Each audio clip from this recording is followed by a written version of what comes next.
हर राष्ट्र अपनी रक्षा व्यवस्था को मजबूत रखना चाहता है और ऐसी स्थितियां इसलिए पैदा होती है ताकि पड़ोसी राष्ट्र जो कारस्तानी कर रहे होते हैं उनसे बचाव का एक बहुत बड़ा जरिया होता है।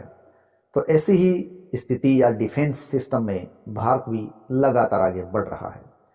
भारत अपनी समुद्री सीमाओं को और पुख्ता करने के लिए 45,000 करोड़ रुपए की लागत से खतरनाक पनडुब्बियां खरीदेगा। इसे चीन और पाकिस्तान के हौस उड़ जाएंगे। हमारे YouTube channel famous stories of the world में आपका स्वागत है। तो आज देखते हैं इस प्रकार की एक डील, यानी यह एक प्रकार से डिफेंस में एक बहुत बड़ी डील होने वाली है। अपने दोनों पड़ोसी दुश्मन देशों के साथ बढ़ते खतरों के बीच लगातार अपने डिफेंस को और ज़्यादा मजबूत करने पर काम भारत के द्वारा किया जा रहा है और भारत अत्याधुनिक हथियारों के जखीरे को लगातार बढ़ाता रहा है। कई हथियार विदेशों से खरीद रहा है तो कई ऐसे हथियार और नई नई टेक्नोलॉजी का विकास भारत में भी लगातार किया जा रहा है। हाल के समय में हिंद महासागर में चीन लगातार अपनी दखल को बढ़ा रहा है और ये खतरे का निशान है।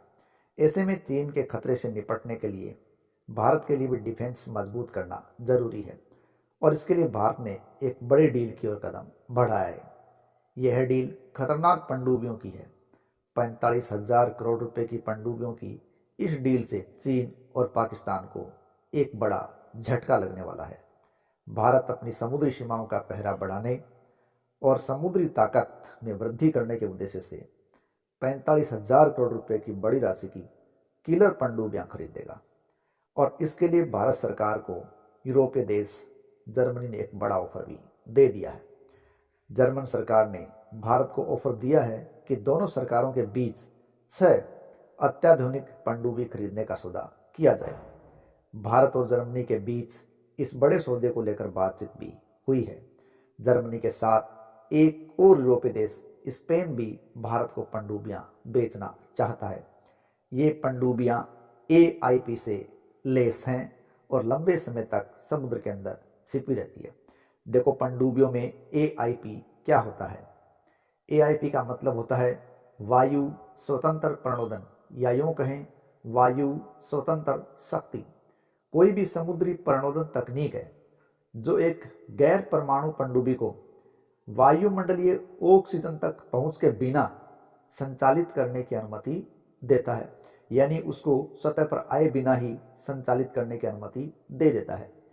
AIP गैर परमाणु जहाजों की डीजल इलेक्ट्रिक प्रणोदन प्रणाली को भी बढ़ा देता है या प्रतिस्थापित कर देता है।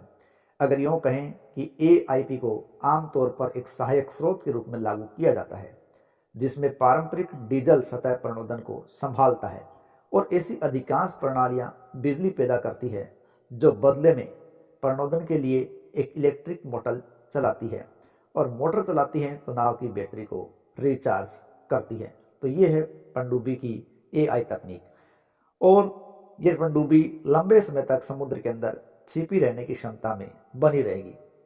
हिंद महासागर में हाल के समय में चीन और पाकिस्तानी सेनाओं की हलचल बढ़ रही है और इनकी नौसेनाओं की बढ़ती ताकत और चीनी जहाज़ों द्वारा भारतीय समुद्री सेना की ताकत की जासूसी करने की गलत कोशिशों के बीच लंबे समय से पनडुब्बियों की कोशिश में या पनडुब्बियों को प्राप्त करने की कोशिश में भारत जुटा रहा है। जर्मनी ने इसके लिए दिलचस्पी दिखाई। जर्मनी के रक्षा मंत्री बोरिस पिस्टोरियस जून 2023 में जब भारत आए थे, इस दौरान पनडुब्बियों के लिए खुलकर लामबंदी की गई थी। यह सबमेरीन जर्मनी कंपनी TKMS ने निर्मित की है और वहीं स्पेन की कंपनी जिसका नाम है नेवंतिया, उसने भारत की L&T कंपनी के साथ पनडुब्बी डील के लिए हाथ मिलाया है।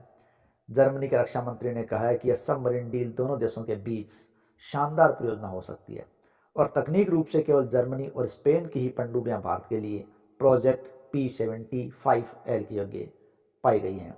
इस प्रकार ये सौदा जो फिलहाल 45,000 करोड़ का हुआ है, वो सौदा चीन और पाकिस्तान के होश उड़ाने के लिए एक बार काफ़ी है।